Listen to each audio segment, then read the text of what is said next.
presidente de todos los mexicanos, Carlos Pozos, reportero de La Molécula.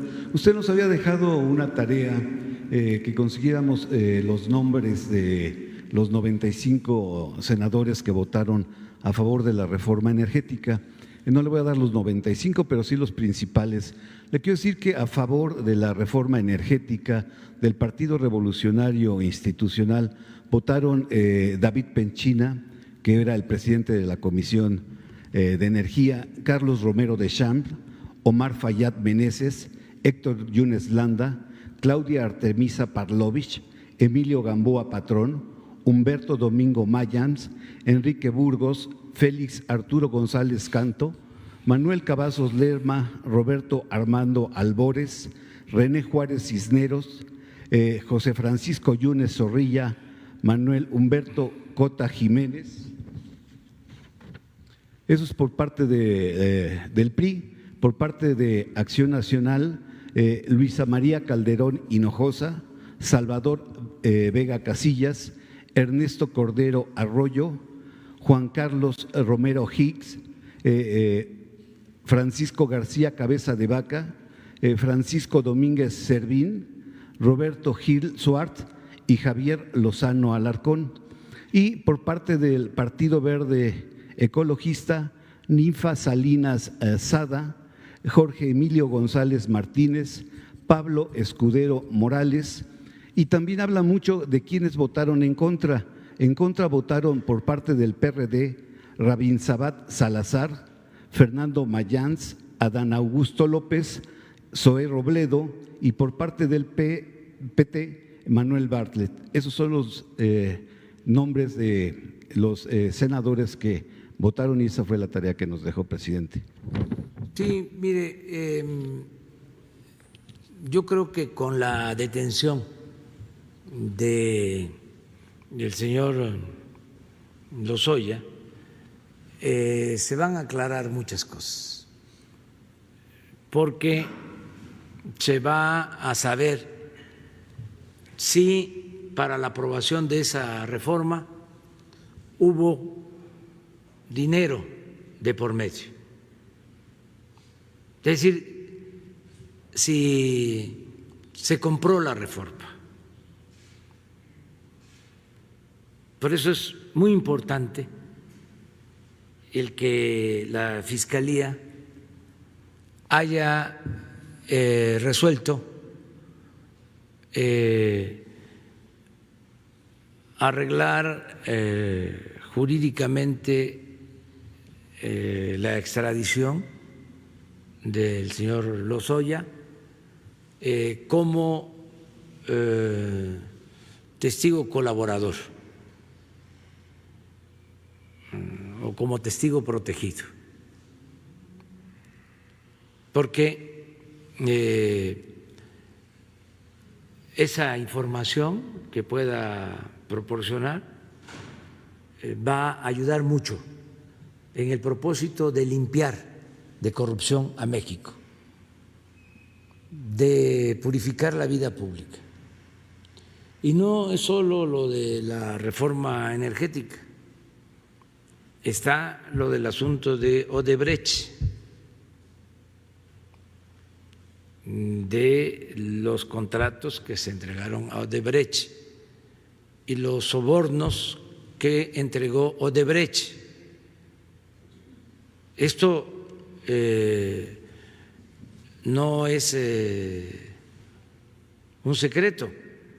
Lo que pasa es que aquí no se hablaba del asunto,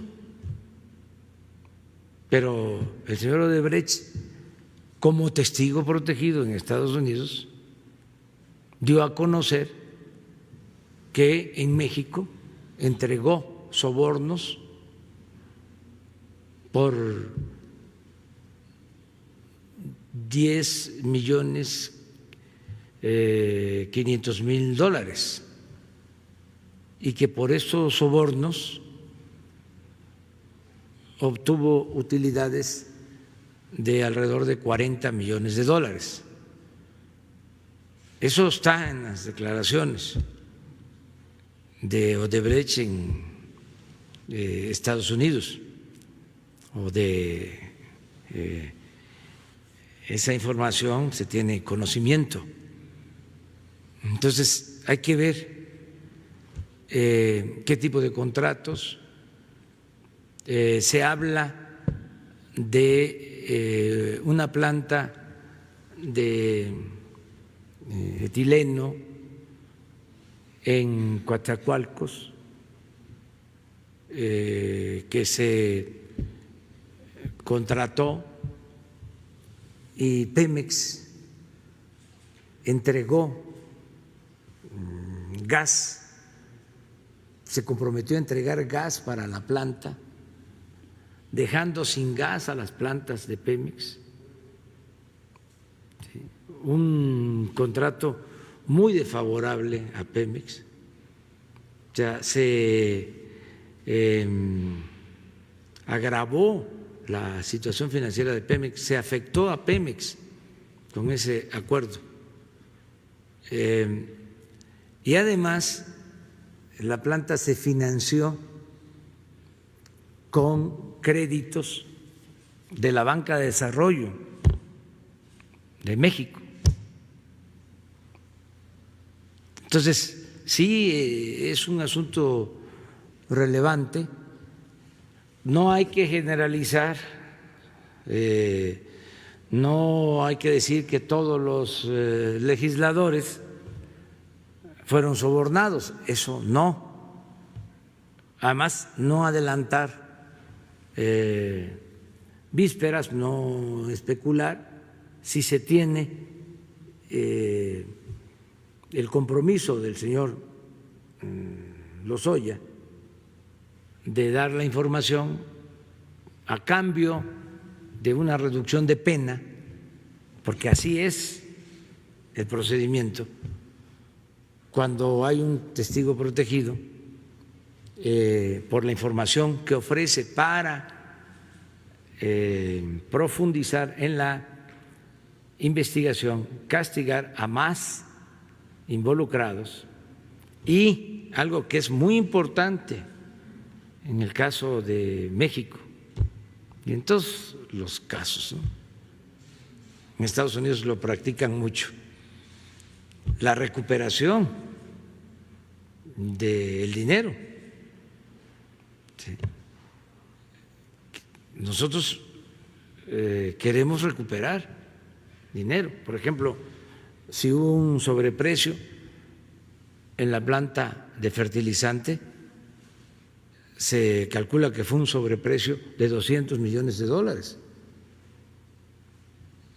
Eso tiene que devolverse al erario.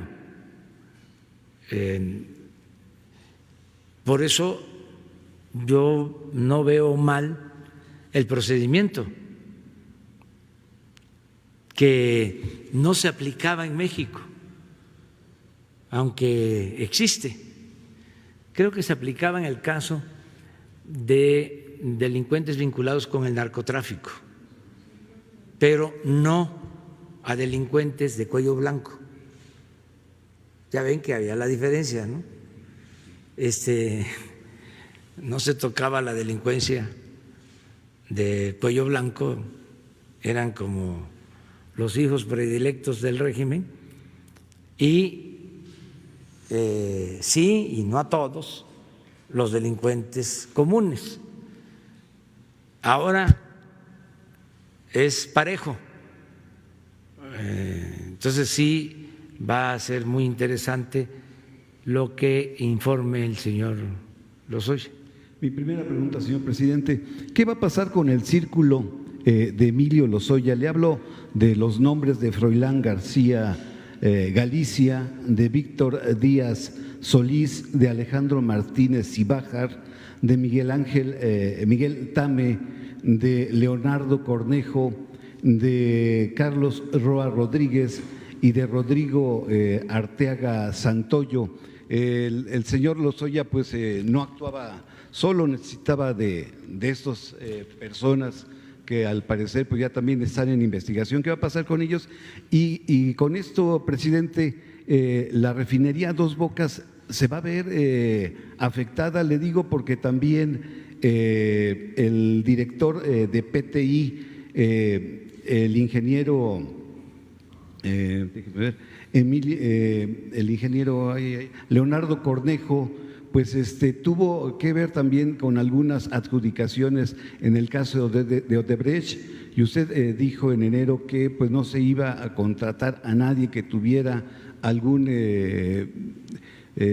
duda de su proceder. ¿Qué va a pasar con Dos Bocas? ¿Se va a afectar por caso Lozoya? No, es una obra que va avanzando muy bien de acuerdo al programa. Hay 4 o 5 empresas grandes que están construyendo esta refinería.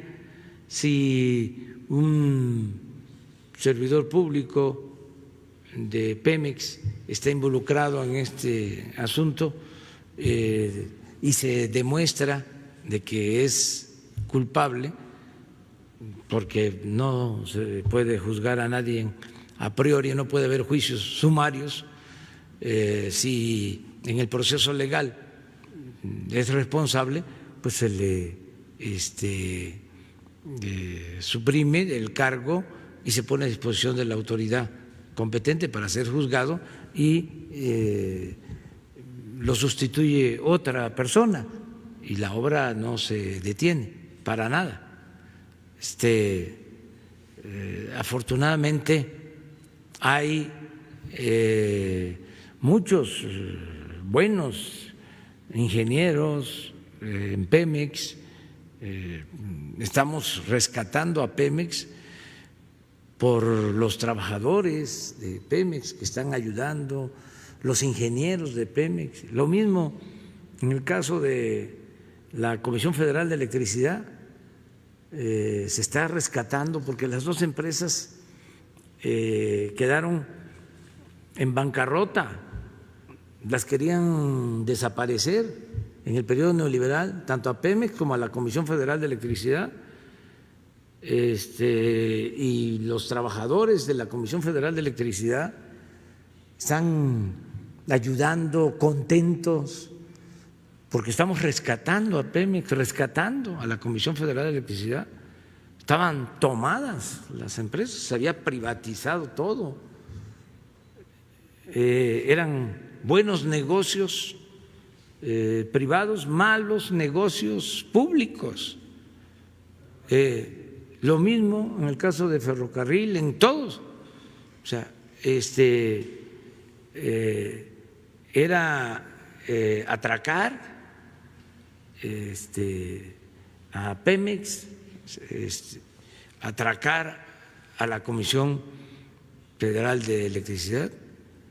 Yo recuerdo que cuando estaba joven, o más joven que ahora, que estudiábamos, participamos en el movimiento de Rafael Galván, estaba yo en primero de la carrera de ciencia política, íbamos a las marchas y se buscaba la democratización del sindicato de electricistas y había una consigna, se coreaba: Súter, apaga la luz, Súter, apaga la luz. Y ahora cada vez que los veo a los trabajadores les digo: Súter, prende la luz, Súter, prende la luz. Y se está prendiendo la luz en todos lados, por los trabajadores, por los técnicos. Entonces, si hay alguien que tiene acusaciones, pues ahí lo tiene que enfrentar y resolver. Esto lo tiene que ver con la Fiscalía, pero pues no implica detener ninguna obra.